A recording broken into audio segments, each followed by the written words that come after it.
Hi everyone, in this video I will show you how to turn on and off the reverse beeping sound of this carbon fiber wheelchair.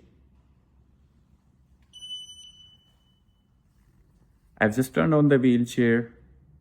Now I will try to reverse it. As you can see at the moment the reverse beeping sound is on.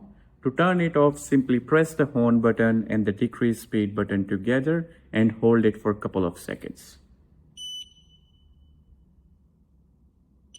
That's it.